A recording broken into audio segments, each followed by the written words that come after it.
Depois eu vou ler 1 Samuel capítulo 10, só um versículo. Escute só. Você talvez pode não entender na leitura, mas em breve palavra eu vou explicar o que eu estou lendo, para que você não saia daqui sem entender o que é que Deus está nos falando nessa leitura aqui que iremos ler. O versículo 15 diz: ora, o Senhor, um dia antes de Saul chegar, o revelara a Samuel, dizendo: amanhã, a estas horas, te enviarei um homem da terra de Benjamim, o qual tu ungirá por príncipe sobre o meu povo de Israel. E ele livrará o meu povo das mãos dos filisteus, porque atentei para o meu povo, pois o seu clamor chegou até mim. Deus falando isso com Samuel. Te enviarei amanhã um homem da terra de Benjamim, Saul, porque ele será príncipe, ou seja, ele será rei, porque eu atentei para o clamor de Israel. E aqui no capítulo 10, a Bíblia diz: e tomou Samuel um vaso de azeite, e lhe derramou sobre a cabeça, e o beijou e disse: não te ungiu porventura o Senhor por príncipe sobre o seu povo de Israel? Amém, irmãos? Amém. Acredito que deu para os irmãos entender, mas eu me sinto na responsabilidade de traduzir de forma simples, para que todos nós entendamos que a palavra de Deus ela continua a mesma, não tem nenhuma novidade na palavra. A novidade é o que ela causa na nossa vida, porque se até ontem não experimentamos, a partir de hoje podemos experimentar. Se até ontem não vivemos, a partir de hoje podemos viver. Se até ontem não experimentamos, não nos entregamos, a partir de hoje podemos experimentar e nos entregar. E eu estava ali sentado, irmã Maiara dirigindo esse culto evangelístico, e Deus me fazendo perceber, e eu vou usar exemplos do dia a dia, para que você entenda algo que Deus quer falar com você. Você compra uma máquina de lavar roupas, mas vocês sabem, como mãe de família, que a máquina ela tem um manual do usuário, o manual do fabricante. E no manual vem dizendo muitas coisas, eu não sei porque eu não tenho máquina, é tudo na mão aí em casa. É na mão mesmo, na mão grande. Mas o que é que acontece? Você compra uma máquina e aí vem lá dizendo: não usar com ela na tomada, risco de choque, não é mais ou menos assim? Preocupado, o fabricante se preocupando tanto com a sua vida, quanto com a vida útil do equipamento. Aí você compra a mais nova novidade hoje do mercado, Deus te abençoe, você compra um carro elétrico. Os carros que nós temos hoje aqui é a combustão. Aí você compra um carro elétrico, movido a eletricidade. Tem lá todo o manual de funcionamento do veículo, dizendo, olha, quem sabe, dizendo a maneira de carregar. Não coloque no carregador antes que a bateria atinja um mínimo de tantos por cento, para que a bateria não fique viciada e perca a vida útil. Ou seja, através do manual, você vai colocando aquelas instruções em prática e você vai tendo a preservação daquele equipamento. Assim acontece com as nossas vidas. A palavra de Deus, quem foi que nos criou? Quem foi o nosso fabricante? Se assim podemos dizer, não foi Deus? Deus nos criou. Ele sabe o que temos necessidade. Ele sabe o que nos fortalece. Ele sabe o que nos chama para perto dele. Ele sabe tudo que nós precisamos para o dia a dia, nesses poucos dias de vaidade que nós passamos debaixo desse céu. E ele nos deu o manual do fabricante, porque toda a palavra de Deus ela é viva, eficaz e poderosa, para que o homem que quer ser bem sucedido e quer ter uma vida útil aqui na terra, ele olhe para esse manual. E assim como você quer preservar a sua máquina, que custou R$3.000, ela faz todo o processo de centrifugação, tudo sozinho, você não tem trabalho de nada, colocou nela, tirou, estendeu. Uma máquina cara que você vai preservar, eu quero dizer a você que a sua alma ela é caríssima. A Bíblia diz que a redenção de uma alma é muito cara e ninguém pode pagar. Verdade. E Jesus disse: eu comprarei as vidas da terra com a minha vida, com preço de sangue, com algo que mais tem de valor nessa terra, é o meu sangue. Aleluia. E aí você precisa olhar para a sua alma, não é para o seu corpo, porque você pode cuidar do seu corpo o que for. Quando chegar o dia que Deus estabeleceu para ele você morrer, nós vamos descer a sepultura, e isso é inevitável. É verdade. Porque o salmista Davi disse: os meus dias estavam todos contados antes que nenhum deles ainda existisse, porque Deus tem o controle de tudo. Verdade. Mas estamos falando daquilo que não morre, daquilo que mesmo depois que o nosso corpo descer a sepultura, louvado seja Deus, continua, porque é eterno, é a nossa alma. A Bíblia diz que o espírito vai voltar para Deus que o deu, o corpo vai voltar para o pó, e para mim e para a sua alma Deus preparou um lugar, e esse lugar ele chama de reino dos céus. Oh, aleluia. Para que venha se criar em nós um desejo de adentrar neste lugar, que não é de qualquer jeito. Precisa se olhar para esse manual que o nosso fabricante nos deixou. Aleluia, Jesus. E nesse manual está falando como é o nosso funcionamento. Quando nos alimentamos de alimento sólido, precisamos do alimento espiritual, que é a palavra. Dente na boca. Quando nos vestimos com um capote por causa do frio, precisamos nos vestir das armas espirituais, porque o mundo espiritual é real. Verdade. As tragédias que nós vemos acontecendo, as catástrofes, é permissão de Deus, mas por trás disso há uma força maligna que opera para destruir a humanidade, para destruir os homens que são imagem e semelhança de Deus. Mas eu quero dizer a você: Deus não nos deixou vulneráveis. Tem um manual que nós podemos tomar conhecimento de tudo que está escrito nesse manual e colocar em prática, para que o nosso funcionamento seja um funcionamento eficaz aqui na terra. Aleluia. Todos os nossos esforços, irmãos, para construir, todos os nossos esforços para mostrar, todos os nossos esforços para obter, é em vão, porque a Bíblia diz que as nações trabalham para o fogo. Tudo que existe hoje deixará de existir. E os homens não estão conseguindo enxergar o valor que tem uma vida, o valor que tem uma alma. Verdade. Porque um carro desse eu tenho todo cuidado, eu boto no seguro, prevendo o quê? Uma fatalidade. Um elemento da natureza, um fogo, uma árvore cair, uma tempestade. Então eu quero preservar o meu bem. O maior bem que você tem é a sua alma. O maior bem que você tem agregado à sua alma é a sua salvação. A Bíblia diz: como nós escaparemos se não atentarmos, se abrirmos mão de uma tão grande salvação? E nós estamos buscando muitas coisas que vai, louvado seja Deus, finalizar quando Deus nos chamar. E aquilo que vai conosco quando Deus nos chamar, nós estamos dando pouco valor, que é a certeza da vida eterna, a certeza de que o nosso nome está no livro da vida, e o Deus que não pode mentir, como já foi dito aqui, que com braço forte não deixou Jesus na morte, mas o ressuscitou ao terceiro dia. Louvado seja Deus, e vai fazer justamente isso conosco. Nos prometeu. O Deus que não pode mentir. Porque eu posso te prometer até um carro, mas a promessa de vida eterna é só Jesus. Aleluia. Eu posso te prometer até o seu nome no cadastro único, porque quem sabe eu trabalho na prefeitura, quem sabe eu tenho um parente que trabalha na prefeitura. Vá lá, até um trâmite, até de forma enganosa.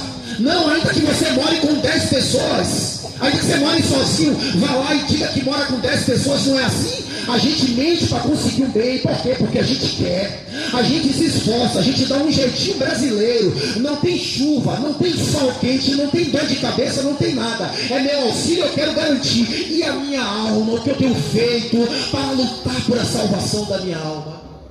Verdade. Quer dormir, mano? Porque esse texto que nós lemos fala justamente disso, de que existe um reino, louvado seja Deus, preparado para aqueles que amam a Deus, preparado para aqueles que ouvem o chamado de Deus, que entende que Deus o ungiu, os separou, o predestinou, não para ficar preso a esse mundo, mas para se desprender dele. e entrar no reino celestial. E a Bíblia diz que havia um personagem na Bíblia que nós lemos sobre ele, chamado Saul. Quantos aqui já ouviram falar de Saul? A grande maioria. A Bíblia diz que o pai de Saul era um homem de posses. Era um homem de muitos bens, porque naquela época era uma época onde o pensamento era um pensamento agrícola. Não tinha industrialização, não tinha essa gama de urbanização. O povo vivia em tendas, em roça, cuidando de bois, cuidando de ovelhas. E a Bíblia diz que isso, o pai de Saul era dono de muitas ovelhas, era dono de muitos bens. E um dia uma dessas jumentas, que ele era dono de muitas jumentas, uma dessas jumentas se extraviou, fugiu do rebanho, sumiu. O que foi que o pai de Saul fez? Chamou Saul e disse: olha, uma das minhas jumentas sumiu, vai procurar trazê-la novamente para o rebanho. E mesmo o pai de Saul, sendo um homem de posses, uma que se extraviou para ele tinha grande importância. Deus não está olhando, irmãos, e vendo: a irmã Paulo já tem uma voz bonita, a irmã Mona Lisa tem uma voz bonita, o irmão já tem uma voz bonita. O que Deus está olhando é para uma alma, irmão. E se tiver uma alma que quer, louvado seja Deus, Deus não deixa se perder no meio do caminho. Ele usa pessoas para buscar novamente, trazer para o rebanho e dar novamente a direção. Esse é o Deus que eu prego. Esse é o Deus dos céus e da terra, o Deus que criou todas as coisas. É o Deus que te ama com amor tão incondicional, que a Bíblia diz que Deus amou o mundo de tal. Não fala de 1 a 1 milhão, fala de tal. Não existe números para qualificar. E você está afundado no poço, a ponto que ultrapassou todas as orações de tua mãe, e ela não consegue nem encontrar mais palavras para orar. Mas esse tal amor de Deus alcança o homem lá na sarjeta. Verdade, Deus. Aleluia. E a Bíblia diz que mediante aquela ordem que o pai de Saul deu, Saul não hesitou, ele foi em busca das jumentas. E eu fico olhando o quanto de disposição que nós temos para cumprir uma ordenança do homem, o quanto de força, o quanto de disposição que nós temos para correr em busca de coisas supérfluas que vão acabar. Porque o pai de Saul não ameaçou ele, disse: olha, vai buscar minha jumenta. Na mesma hora ele se levantou e foi. E para obedecer a Deus, e para fazer a vontade de Deus, que está sempre falando conosco de várias maneiras, porque Deus se revela aos homens de várias maneiras. Verdade. Para que os homens saibam o que é que Ele quer de nós. Aleluia, Jesus. A Bíblia diz que Saul, quando saiu para procurar a jumenta do seu pai, que havia se perdido do rebanho, a Bíblia diz que ele atravessou 5 cidades. Quem sabe no jumento, quem sabe de pé, mas ele depositou um esforço tão grande, que a Bíblia diz que até a região de montanha ele foi, procurando aquilo que não tinha valor eterno no mundo espiritual. Às vezes nós estamos atrás de jumenta, mas quando o que Deus tem para nós é um reino eterno de glória. Aleluia. Às vezes estamos nos preocupando com jumenta, e sabe o que é jumenta? É casa, é carro, é coisas que não traz peso. Quando a Bíblia diz: buscai em primeiro o reino e a justiça, porque Deus acrescentará todas as coisas que temos necessidade. Verdade, Deus. Porque Ele que nos fabricou, Ele sabe o que nós precisamos. Verdade. Ele que nos fabricou, Ele sabe que as nossas quais são os nossos pedidos de oração que tem mais urgência para nós. Aleluia. Para nós é aquele pedido que a gente está orando todo dia, mas Deus sabe qual é que Ele vai fazer, porque Ele está olhando para o agora e para o que vai acontecer depois que Ele cumprir na nossa vida. Será que vamos permanecer fiéis? Será que vamos continuar? A Bíblia diz que Deus curou 10 leprosos, só um voltou para agradecer. Isso fala da gratidão que há no coração de tantas pessoas que todo dia recebem bênção, todo dia, porque nada a ver com o homem. Não foi aquela amizade que nós tínhamos, aquele QI, não. A porta foi por causa da irmã Cris. né? A irmã Cris trabalha com projetos e tal. A irmã Maiara, não, ela foi boazinha, né? O irmão Cícero foi Deus, irmão. Nada vem ao homem se não vier do alto. Irmão Cícero foi só um instrumento que Deus quis usar. E se ele não desse lugar, Deus usava outro. Porque o que Deus tem para acontecer na tua vida, ainda que não tenha Samuel para ungir Saul, Deus levanta Saul e faz cumprir o plano que ele tem na terra. Aleluia. Oh, e a Bíblia diz que Saul correu 5 cidades atrás do que é do homem. Chega um momento que correr atrás do que é do homem cansa, irmão. Porque quando a gente aplica o nosso coração, depositando a nossa confiança no que é do homem, a gente se decepciona. Mas eu desafio alguém a se entregar a Deus, viver para o seu inteiro agrado e dizer assim: eu me decepcionei com Deus. Você pode se decepcionar até comigo. Eu sou homem, eu me coloco na posição de qualquer homem normal. Não existe nada de extraterrestre em mim. A única coisa em mim que não é daqui da terra é o Espírito Santo. E ele não me faz super-homem. Quanto mais ele habita em mim, mais humano e dependente de Deus ele me faz. Quanto mais o Espírito habitando em mim, mais fraqueza eu sinto, dizendo: Deus, eu sou falho, eu sou pobre, eu sou pecador. Quando você vê alguém orgulhoso demais, louvado seja Deus, achando que não precisa de ninguém. E isso eu não digo em semblante, porque eu sou sério. Eu digo em atitudes. Porque seriedade eu sou. É a maneira que eu acho que é melhor para mim. Eu sou uma pessoa séria, eu sou uma pessoa que eu converso pouco. Agora eu digo no relacionamento, uma pessoa orgulhosa, uma pessoa que pensa que não precisa de ninguém, essa pessoa está carecendo do Espírito Santo. Porque quando o Espírito Santo habita no homem, ele faz o homem mais humilde, ele faz o homem perceber, louvado seja Deus, que o outro é seu próximo. E ele se torna uma criatura de sentimentos. E vai habitando nele a natureza, o caráter de Cristo. E Deus vai forjando ele, preparando ele para o céu. E a Bíblia diz que de um lado tinha Saul buscando a jumenta, e de um lado o Deus eterno já projetando o reino para Saul. Porque mediante a tudo aquilo que você pensa que você precisa, Deus tem uma necessidade maior para a sua vida. Aí Saul estava lá, dando toda a força que tinha, dando tudo que tinha para ir atrás da jumenta dos seus pais. E tudo aquilo Deus buscando a ocasião de fazer com que ele se aproximasse do propósito, com que ele se aproximasse do plano. E aonde Saul foi parar? Perto da cidade onde morava um profeta. Isso é comportamento de amor. Aí Deus sempre nos direciona a pessoas que vai nos aproximar dele. Sabe qual é o tipo de pessoa que serve para nós? É aquela que nos aproxima de Deus. É aquela que não diz assim: não, você já está bonitinha, acontece uma briga de vizinho, de trabalho, de trânsito. Aquela pessoa não fica furtigando: tu tá certa, tu tá certa, tu tá certa mesmo. Ela bota você para pensar: será que o erro não partiu de você? Fazer uma autoanálise: será que não é você que precisa pedir perdão ao seu pai? Será que seu irmão hoje não fala com você? Não é por causa daquelas palavras que você pensou que estava certa e acabou lançando naquele momento de nervosismo?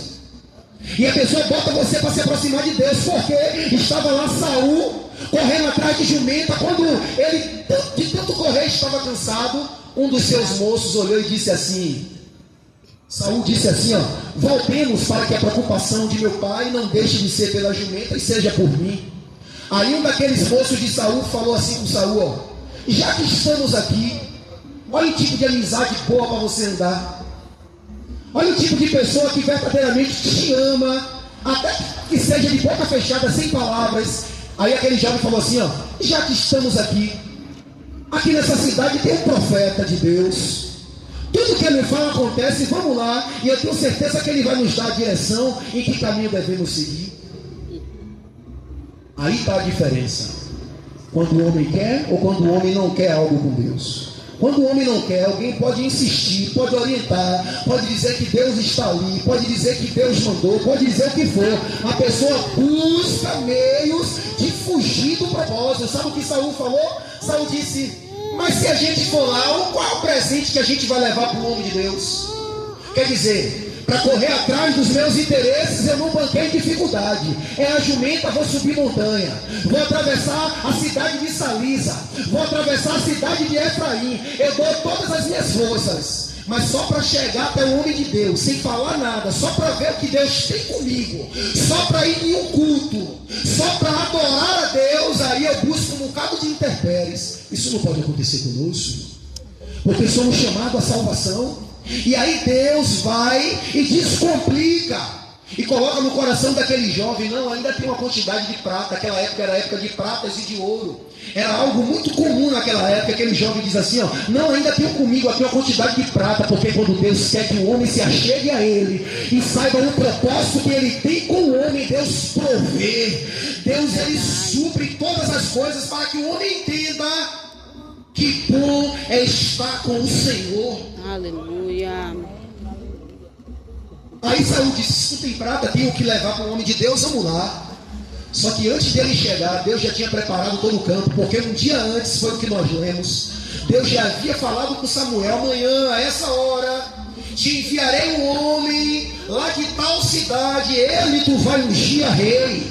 Aleluia. E Saul era totalmente desconhecedor de que Deus lhe havia preparado um reino, de que Deus lhe havia preparado um domínio para ele. E quando Saul chega lá na cidade, a Bíblia diz que quando ele tem um encontro com Samuel, a palavra de Deus se cumpre. Sabe por quê? Quando você anda pelos caminhos que Deus quer e chega a um propósito que Deus determinou, as coisas começam a fluir sem força e sem violência. Todo aquele jeitinho que você já havia arquitetado dar, chega lá, eu vou dizer que eu moro só. Chega lá, eu vou dizer que meu marido está desempregado.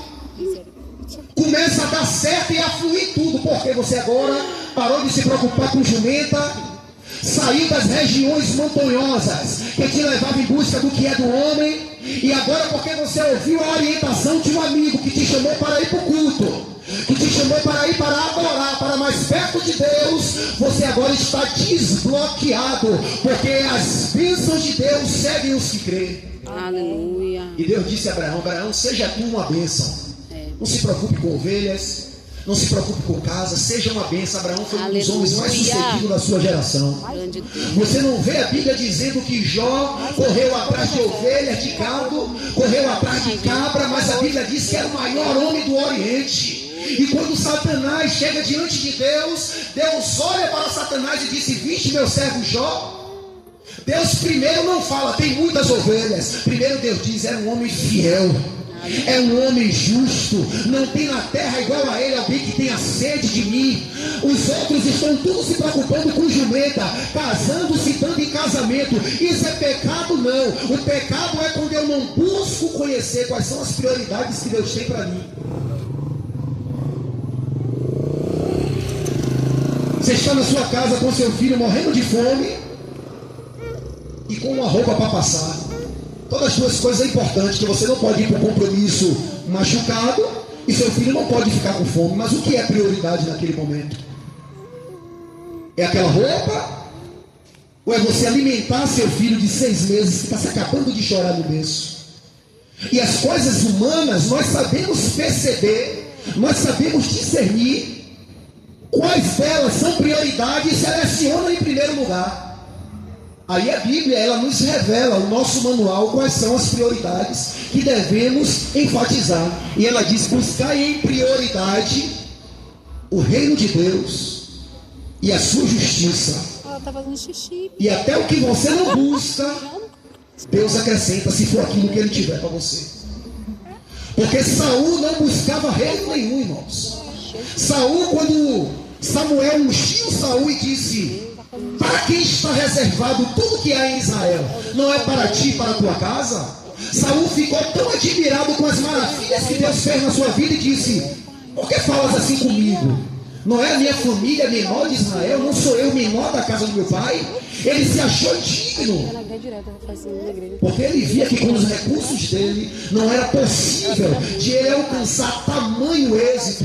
Mas quando Deus chega na vida de um homem que está obedecendo a sua palavra, quando ele chega na vida de um homem que está andando pelos seus caminhos, ele surpreende o homem. Está lá Davi, sendo fiel a Deus e fiel aos seus pais, porque nada que a gente faz aqui na terra de valor espiritual, que transmite honestidade, que transmite valor, que transmite justiça, é em vão. Estava Davi esquecido até pelo pai, mas não por Deus, porque os olhos do Senhor contemplam toda a terra, contemplam os bons e contemplam os maus. Tem pessoas e pessoas, tem pessoas que se acham indignas e dizem, não sou digno, mas Deus abençoa porque Deus sabe o que está no coração. E tem outra que diz, o que é que eu faço? Não faço mal a ninguém, mas Deus sabe que nas pequenas coisas vai ajuntando obras que desagradam a Deus, e quando acontece aquele algo, nem ela mesma sabe de onde está sendo a fonte. Coisas que estamos alimentando na nossa vida, porque não estamos olhando para o manual. Porque se estivéssemos olhando para o manual diz o que pode e diz o que não pode. Verdade. Davi estava no campo, estava facinho de ser esquecido. Por quem é mortal, por quem tem prazo de validade, mas por quem é eterno, Aleluia. que conhece todas as coisas. Quando manda Samuel na casa de Jessé, Davi nem procurava reino. Estamos falando de pessoas que não procuravam o que era de Deus, mas cuidavam muito bem do que era daqui da terra. Imagina se você procurar o que era de Deus. Eles não procuravam e a bênção alcançou. Imagina se você e eu dissermos, Deus, eis-me aqui.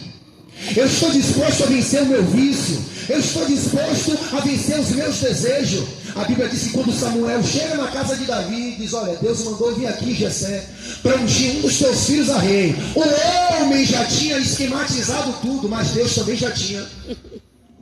E quem contenderá com ele e possa vencer? Quem que pode contender com o Senhor e sair vitorioso? Será que existe Nabucodonosor? A Bíblia diz que Nabucodonosor era um rei poderoso, e Deus colocou para comer capim entre os animais, porque não creu no braço forte do Senhor. E longe de nós esteja tal coisa. E aí o pai de Samuel disse, já sei quem Deus escolheu, meu filho Eliabe, bonito, tem um perfil de um rei, de um líder militar para libertar o povo. Samuel disse, não foi esse. Porque Deus está nem olhando se você tem cabelo liso, irmão. Deus não está nem olhando se você tem roupa para ir para o culto. Deus está olhando o que está na dobra do teu coração. Se há verdade, se há sinceridade com Ele, se há sinceridade com as pessoas, se você caminha com a consciência limpa de que nada te acusa, de que você, louvado seja Deus, está buscando pureza. Aí Jessé traz o segundo filho. Ele tinha 8 ou era 7? 8, né? Foi 8. Com Davi, 8. Ele traz o segundo. Samuel disse, não escolheu o Senhor esse, porque Deus não se engana, Ele sabe quem Ele escolhe, irmão. Ele sabe quem Ele chama, porque Ele sabe o que você é capaz. E eu tenho certeza absoluta, Jesus disse, quem ouve a minha palavra, quem ouve a palavra de Deus é de Deus. Se você está aqui, é porque Deus te escolheu para uma obra que eu não sei. Mas se você disser, eis-me aqui, Deus, eu estou atrás da malhada, cuidando das ovelhas, mas eu quero agora cuidar do que é teu, Deus vai te usar e você vai surpreender uma geração, porque Deus não se limita a tempo, Deus não se limita a nada. É verdade, aleluia. E aí passam os 7 filhos de Jessé, e ele esquece que havia um pequeno que não era visto aos olhos de ninguém. E Samuel pergunta assim, acabaram os teus filhos? Ele diz assim, tem um aí, não tem muitas qualidades, mas está lá cuidando da ovelha. Aí Deus colocou no coração de Samuel, manda chamar ele, que nós não vamos nos assentar enquanto ele não chegar. Aleluia. Botou todos para estarem de pé. Oh, Não é assim que a gente faz, o povo militar daquela época, até hoje o exército, quando chega o general, levanta, bate continência, botou todos para ficarem de pé diante do ungido de Deus. É a honra que Deus tem para o homem, irmão. aleluia. Agora eu prego honra, eu prego bênção, eu prego exaltação. Agora, desde quando a vida do homem esteja no agrado do Senhor, porque Deus não é. Verdade. O homem anda do jeito que quer, liga a máquina do jeito que quer, não estou nem aí para meter a mão dentro da tomada e não quer tomar choque. É um paradoxo. Eu não estou nem aí como eu estou dirigindo, só não quero bater em carro nenhum. Se você não quer bater em carro nenhum, você tem que dirigir segundo as normas. Mão dupla, mão única, sinalização, semáforo. Tem que conhecer que o vermelho é pare, o verde é siga, o amarelo é atenção. Tem que conhecer as faixas de pedestre. Mas aí não, eu vou andar na BR, na contramão, e não quero que ninguém bata em mim. Todo mundo está certo, só eu estou errado. E quero chegar até o lugar. Assim é o mundo espiritual. Tudo que a gente faz no mundo espiritual está anotado. Todos os nossos relacionamentos com as pessoas. Quantas vezes eu minto, quantas vezes eu ajo com verdade, quantas vezes eu peco contra Deus, quantas vezes eu obedeço a Deus. Tudo está anotado. E as bênçãos vão fluindo na nossa vida de acordo com aquilo que a gente vai merecendo. Porque a maior bênção que a gente não merece é a bênção da vida. Isso aí não precisa você fazer nada. Não precisa pagar a Deus. Não precisa nem você vir para o culto, nem dizer, não, sou fiel para Deus me permitir viver o amanhã. Deus já te dá como um presente, como uma dádiva. Agora existem bênçãos selecionadas. Aleluia. Existem bênçãos. Existem auxílios emergenciais. Que é só para quem tem um filho. Existem projetos do governo que diz assim, ó, esse projeto é só para quem recebe até 2.000, não é assim? Esse projeto é só para quem tem casa que mora 3 pessoas. Tem bênção de Deus que Deus diz assim, ó, tem bênção que eu dou a todos, mas tem algumas específicas que eu dou àqueles que me agradam. Aleluia. Não é assim que diz Salmo 35? Agrada-te do Senhor e Ele satisfará o desejo do teu coração. Então, amados irmãos, já estou encerrando, e minhas últimas palavras são: não acabou por aí, irmãos. Não acabou por aí. Porque os pensamentos que Deus tem ao nosso respeito são maiores. A gente só pode ver até determinado limite. Mas o que Deus planejou para nós, de valor eterno, de valor espiritual, é muito maior. Foi isso que aconteceu na vida de Saul. Saul reinou. Enquanto ele era fiel a Deus, aqueles homens que diziam, poderá esse nos livrar? Deus provou para eles que quando o homem está com Deus, Deus está com o homem. E quando Deus está com o homem tem certeza de vitória, porque Deus não é homem que minta, e nem filho do homem que se arrependa. Eu posso falhar, o homem maior que tem, Donald Trump, pode falhar, mas Deus não falha. Aleluia, Jesus. Como foi dito pelo irmão, Ele é o mesmo ontem, hoje e eternamente. Amém, irmãos? Vá para casa com essa palavra, segure ela no coração e pratique, não esquecendo do foco principal. Deus tem um reino, Deus tem um propósito. Não foque em jumentas, não foque em superficialidades. Deus sabe que você precisa comer, sabe que você precisa do dinheiro da passagem, sabe que você precisa de tudo, mas Deus quer que você saiba que você precisa de salvação e de vida eterna. Amém? A irmã Maiara vai estar